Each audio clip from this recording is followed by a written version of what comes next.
this is an iHeart podcast. Guaranteed human. Brought to you by the reinvented 2012 Camry. It's ready. Are you? Welcome to Stuff You Should Know from HowStuffWorks.com.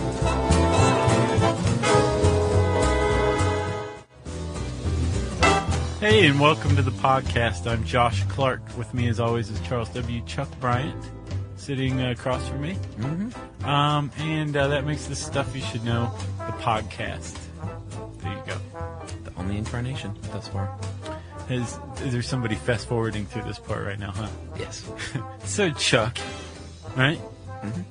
It is Chuck? Yes, still. Have you noticed how often I say right? Yeah. It's mind-numbing. Plus, someone will write in and say, do you know you say right all the time? And Or- Chuck says, Or it sounds like I'm eating hard candy all the time. I know. That's not the case. You've never eaten anything in here. I can attest to that. Yeah, I'm overly salivatory. Okay? Yes. Chuck, as you know, I was a student of anthropology. Yeah. Still consider myself Sure. such. And I first came upon this term called carrying capacity when I took this life-changing anthropology class, right? Mm-hmm. And I don't remember the teacher's name anymore, but he was awesome. He introduced me to probably my favorite article or essay of all time, The Worst Mistake in the History of the Human Race, right, by Jared Diamond. Awesome stuff. By Dustin Diamond? By Mike Diamond. Okay. By Jared Diamond, Oh, the guy who wrote Collapse and Yeah. Guns, Germs, and Steel and stuff. That's required reading, in my opinion. Yeah. I just think you should that essay, not necessarily his books. Okay. But I was also introduced to carrying capacity, and there was this really cool video he showed us to get the point across, and it's just a map of the world, right? And there's red dots. It shows population growth. Yeah. And each red dot equals, I think, 1 million people. Mm-hmm. And so it starts out in Africa, in Ethiopia, I believe, the cradle of humanity. Sure. And it starts there, and very slowly. There's it's time elapsed, obviously. Yeah. So the years go by like that. Yeah. And the red dots start appearing very slowly, start moving out of Africa, spreading to Asia, to Europe, all that, and then it starts to pop up around North America and South America, and then all of a sudden you get to the I think like the 16th century, maybe a little later, the Industrial Revolution, and all of a sudden this map just goes red, and it's really jarring. It really gets the point across that how quickly population has grown in the world and the impacts of it. That's why I coupled this with carrying capacity, because it's population growth, who cares? Then you say, oh, well, there's a limit to the amount of resources we have, and that limit is called the carrying capacity of Earth, meaning how much Earth can sustain human life. And there's supposedly a point to it, right? Yeah. I got some stats. There's my intro. That was great. Take it from here. Here's a couple of stats, Josh. Okay. The United Nations Population Division estimates, because 5 babies are born every second, and 80... 5 right there. It's 10. Oh, 15. man. You hear all that crying? All that poop? Yeah. The world is going to have 7 billion people by year's end, they think. 7 billion. Yeah, we're at 6.92 and change right now. Yeah. So, we're close. And to illustrate your point there about the red dots spreading like a disease that is humans. Yeah. Fewer than 1 billion people in 1800. Yeah, it was like 800 million? 1800, dude. It seems like ancient history, but it ain't that long ago. Yeah. 3 billion people in 1960, and only 6 billion people as recently as 1999. Yeah. Between 1950, Chuck, and 1990, the global population doubled from 2.5 billion to 5 billion. That is crazy. And behind this, that's what they call exponential growth. Yes. It's not just adding 1 million people a year. Slow and steady, you're adding a fixed number. Yeah. You're adding, population's doubling in 40 years. That's exponential growth. And that is the basis of what a guy named Thomas Robert Malthus, an 18th century English clergyman, predicted in his essay, an essay on the principle of population, basically saying human growth is exponential. We have a big problem because the growth of food is not. It's linear. That's right. and we're in trouble eventually. Yes. And he was fairly controversial at the time. He was debated by a lot of people, one of which was this dude named William Godwin.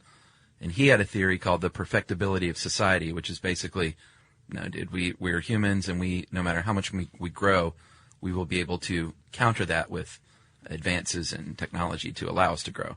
So they debated like crazy. Godwin subsequently was one of the first proponents of anarchism. And Malthus talked about eugenics way back then, before it was eugenics. He said, I could see something like this being possible, but he said it's probably not something we should do. And he also, incidentally, was one of the first people to support or popularize the economic theory of rent. Really? Yeah.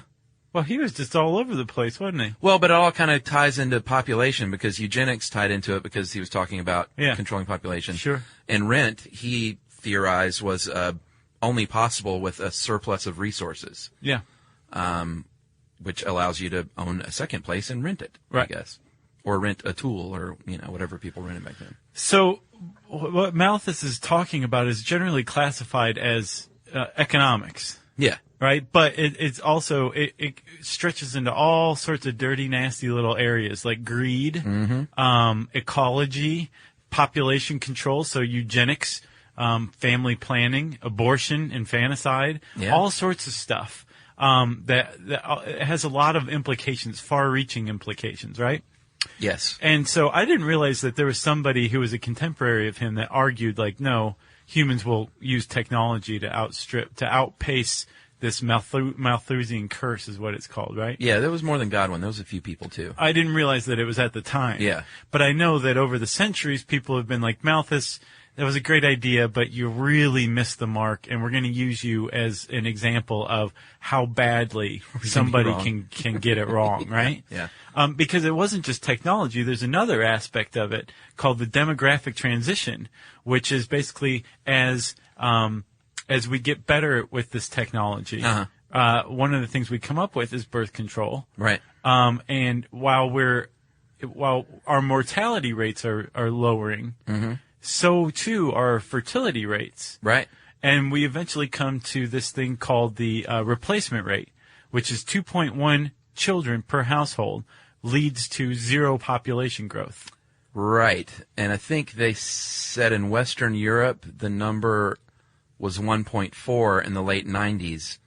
Like, some people are afraid that Malthus was correct at this point, and other people say that, like in Europe and Asia, they worry about the opposite because, they have the problem over there that there are not enough young people to take care of the retirees one day. Exactly. It's negative population growth. So who's right? They do estimate who they is, I don't know, but it just said researchers estimate that population's not going to level off until mid-century at about 9 billion. Well, that's at best. If we do level off, we could continue to keep growing. The rate we're at now, the replacement rate that leads to zero population growth, which is 2.1. Right now we're at 2.6 worldwide. And with Africa skewing us the other way, sub-Saharan Africa has about a 5.1 fertility rate, which means for every household there's 5.1 children born. Does that 0.1 child, you always feel so bad for him. It's just a knee down, on one leg. But if we can get to zero population growth, then we're not going to really have to deal with the Malthusian curse possibly ever. Right. But we're not. And that's one thing that Malthus didn't account for is things like as societies become more educated, fertility rates tend to drop dramatically. Sure. So that's another way to put it off too. So he was scoffed at. Like you said, there's a lot of people out there who think he missed the mark. But people have been doing a little bit of math lately and have figured out that it's entirely possible that he's right, that somewhere down the line he's right. Yeah, and at the basis, we should say, of Malthus's whole thing is a lack of food and water, really. I mean, we need air, food, water, shelter, and all that stuff. But what he was mainly centered on was eventually the food growth will not match up with the population growth. And 1 billion people go hungry every day already. So some might argue that that's already the case. So let's talk about carrying capacity, Chuck. Yeah, this is cool. If we had not transitioned, which we have, which kind of proves the positivists camp. Yeah. That we can be technological. If we hadn't transitioned from hunter-gatherer to agriculture, the carrying capacity of Earth would have been reached at about 100 million people. Long time ago. Yes, because there's just so many animals running around that we can kill. There's only so many berries that are going to occur naturally on the vine, right? But we did transition to agriculture before we hit the 100 million mark, possibly, maybe not. Farming. And we began to use technology, Yeah. which is growing crops, Yeah. to feed ourselves. And animals. And then we reached another point, right, where we hit what was called the Green Revolution. You remember that? Yeah, well, yeah, I remember. With Norman sure. Borlaug? Where there was a lot of people who were saying about 1 billion people are going to die because we're not going to be able to provide food for all the people here. Right. We've come up with great vaccines and all this other technology that's lowering the mortality rate, but that just means people are living longer and they need food longer over their lifespan. Right. Right? So what are we going to do? Norman Borlaug comes along and says, you know what we're going to do? Tapioca pudding. Exactly. Tapioca pudding for everybody. For the elderly. And a Care Bear in every garage. No, go ahead with what he said, because he was a genius. He said we're going to maximize the yield that we get out of arable land. We're not just going to plant some seeds and be like, hope you grow. Right. We're going to apply tons of pesticide, tons of fertilizer, and we're going to squeeze corn the size of your torso out of every plant. Right? Yeah, he wasn't some, like, awful mad. That makes him sound like some awful mad scientist, though. In the eyes of a lot of environmentalists, That's true. well, I mean, think about all the runoff, all the soil depletion, all this stuff. Didn't he also win a Nobel Prize? Sure. Yeah, he's credited with saving that 1 billion people that were predicted to starve because he came in just in time because the Earth would have reached this carrying capacity for agriculture. Right. So we've had at least 2 different events where we were able to leap forward through technology and avoid the Malthusian curse, right? Yes. So there are people out there who say, well, you know, we're going to avoid it again, but what will that be? Sure, and come up with another one. So, I'm sorry, Chuck, we would have hit the carrying capacity 100 million were we hunter-gatherers, right? Yeah. So what are the predictions now? Well, they say, and this is what I think is really interesting and completely sad, is that we have a potential carrying capacity of 2 billion to 40 billion. We're clearly past the 2. Yeah. So one might ask, how can it be that big of a range? And the answer is lifestyle. And here's a very sad stat. If the entire Earth lived like middle-class Americans, not the super rich, who, you know, probably consume more energy and the like than your average human, just regular middle-class American folks consume about 3.3 times the subsistence level of food and 250 times the subsistence level of water, clean water. Yeah. And that means the Earth, if everyone was like us, the Earth could only support about 2 billion people. So what's going on is 25% of the Earth is consuming, I don't have the percentage, but the other 75% of the Earth is left with what's left. Right. Which is really, really crappy. It's just a disparity in the allocation of resources and what's consumed. So that's why it can be a range of 2 billion to 40 billion because of the different lifestyles. If everyone lived like the 25%, there would be plenty for everyone and no one would be starving.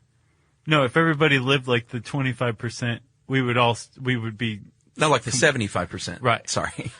Well, that's where the 40 billion number comes in. I've seen 30 and I've seen 40 on the high end for the carrying capacity, and that's where every square inch of arable land is being cultivated to its maximum yield. Right. And all people live in high rises that are as high as we can build them right now. Right. Right. And we're mining asteroids for minerals and all that. We're no longer going to the Earth. We're going to outer space. Like terraforming Mars, maybe? Possibly. Don't think that shouldn't have started about 50 years ago, right?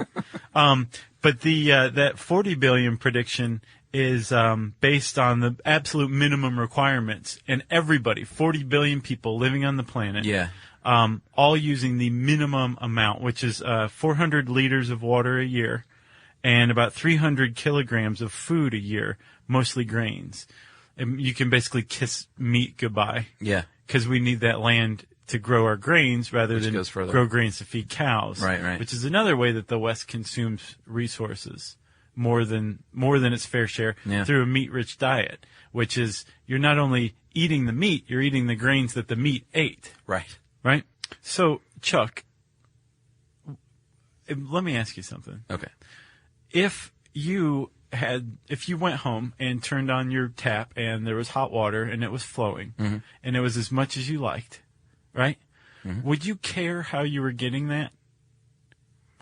What do you mean, how it was being delivered through my faucet? Yes.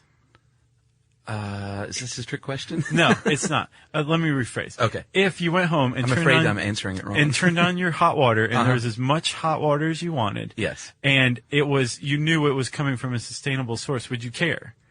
If it was sustainable? Yeah. I guess not, but I'm kind of like a water saver, so. You're a water saver. What if you knew you didn't really have to save water because it was so sustainable? You wouldn't care. No one cares as long as we have the luxuries that we're afforded. Yeah, I see your point. You don't care if it came from burning banana peels. Right. No one cares. The problem is that the problem with the course that we're on apparently right now is that we are using technology not to get more from less, but to get more from more cheaply, right? Yeah, it's a uniquely human thing, they call it in the article, which is pretty much true, but technological advancement is in many ways leading to our habitat destruction. Ideally, at this point, everyone would be on solar, and the massive companies would be solar powered and all that kind of thing. And that's another great point is, you don't care where your electricity comes from. Do you care if it comes from a solar panel or wind? No. Of course you don't. You just want your electricity. Yeah.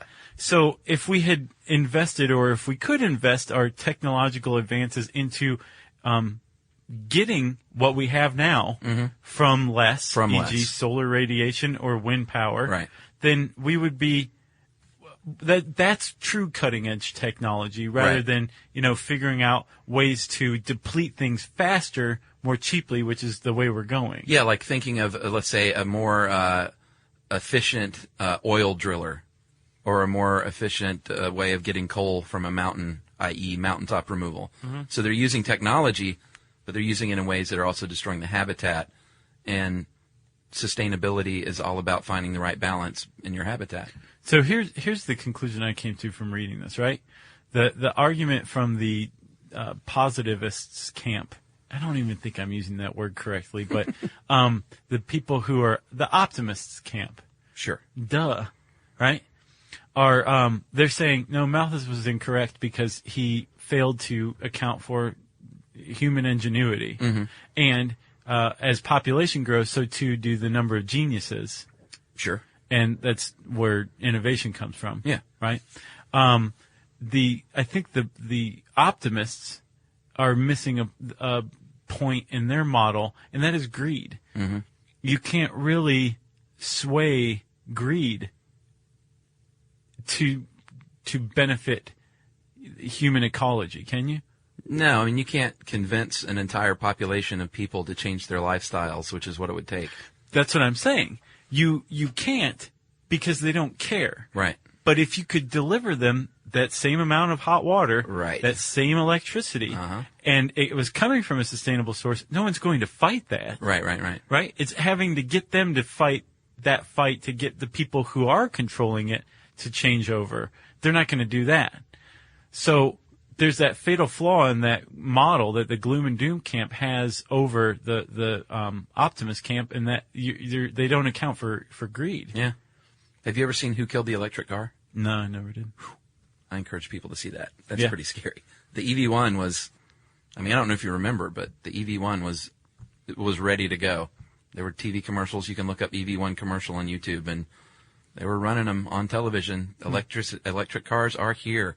They're not coming. They are here. And boom, it was gone. Really? Yeah. I'll check it out. And I'll give you a few guesses as to why it left so quickly. I think and not only were they gone, dude, they literally gathered them all up and crushed them. Really? Like so many E.T. Atari game cartridges? Yeah, exactly. Yeah, sad. But go rent it. It's cool. Yeah. And Powerful lobbies out there. what else you got? I got nothing, man. This is a good one to chew on for people, I think. I think so too. We just encourage people like we always do, just to, we're not saying, quit your job and go like build solar panels for a living and live on a wind farm. You can do that. That'd be awesome. But little things, little positive steps. Save a little water, save a little power. I disagree, man. What? I don't think the onus is on the people. I think the onus is on the people who are misdirecting technological advancements. I'd say it's on both. I disagree. You don't think the onus is on the people to conserve? No. Wow. I think it is. I think we've put it on the people, but I don't think it's going to make enough of an impact. All right. I think it's on the policymakers. That's who I think it's on. I think it's on both. Okay. Well, that's a debate to be played out on Yes. the Facebook page if you ask me, right? Yeah, man, we should set up a forum. So if you want to learn more, type in "Has the Earth reached its carrying capacity?" or Thomas Malthus, Malthus, in the search bar at howstuffworks.com. It'll bring up some pretty cool stuff. Yeah. Well, then that means it's time for listener mail. All right, Josh, I'm going to call this How to Make My Teenage Son Listen to Your Show. From Portland, Oregon. Hi, guys, and Jerry. When you have a teenager, you will quickly learn that you can't just tell them what to do and expect them to do it. I remember those days. It's so frustrating because as a parent, you know that your kid will love something and get lots out of it, but you can't come right out and say it, or they will never, ever try the thing you told them to try. For example, your podcast. I knew for a fact, like I know that it will rain in Portland, that my 13-year-old son Ethan would really love Stuff You Should Know. Because I love the podcast, I've turned other people onto it, and they love it, but I knew I had to be sneaky in order for my son to give it a try. Ethan is a fencer, and at the time was also working on a research project about Renaissance jousting and tournaments. So one Saturday, I was working in the kitchen. I played How Knights Work to catch his interest. Every time he came in the kitchen, I'd hit play. When he'd leave, I'd hit pause. I would figure he would just think, man, these guys take a long time to finish a sentence. He would hang around the kitchen longer and longer each time, and I could tell I almost had him on the line, like I was noodling. Although, you would say I had him on the arm. Yeah. There's no line. When it was over, he said he already knew everything you talked about in the podcast, but I could tell he was intrigued. Then I hit him with the Scooby-Doo show, and that was it. You had another fan. Now, he has downloaded the app for his iPod. Nice. And listens each night as he's going to sleep. Wow. And Talk that is about from, recruitment. Yeah, that's from Afton Inn, a very sneaky mom Thank you. in Portland, Oregon. Thanks, Afton. That also kind of ties into the cult and brainwashing episodes, too, doesn't it? Yeah, and she said, when she replied, I asked her if I could read this. She said, sure. And she said, I guess he'll know my little trick now, but he'll get such a kick out of being mentioned, Ethan the Fencer. Yes. That he will forgive that. Yeah, and at least he can rest assured that she's not, like, putting anything in his soup to get him to do what she wants. She uses more subtle tactics than that. Right? I wish you could put something in soup to make people listen to this. I'd be putting it in soup. Yeah, that's a good idea. I'd put it in all soups. I'll tell you what, if you have any suggestions of what we can put in people's soup to get them to listen to Stuff You Should Know and to get them to go give us a review on iTunes, huh? Yeah, that helps us out when you do that. Yep. You should send us an email, and you should send it to a specific email address that is stuffpodcast@howstuffworks.com. Be sure to check out our new video podcast, Stuff from the Future. Join How Stuff Works staff as we explore the most promising and perplexing possibilities of tomorrow. Brought to you by the reinvented 2012 Camry. It's ready. Are you? This is an iHeart podcast. Guaranteed human.